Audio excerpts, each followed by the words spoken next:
Best thing about you is, you will die one day. Hello? Just see what a pest you would be if you did not die. Hello?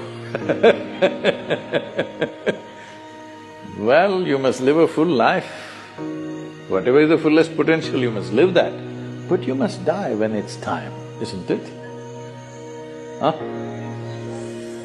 So, if you say death is negative, then what is positive?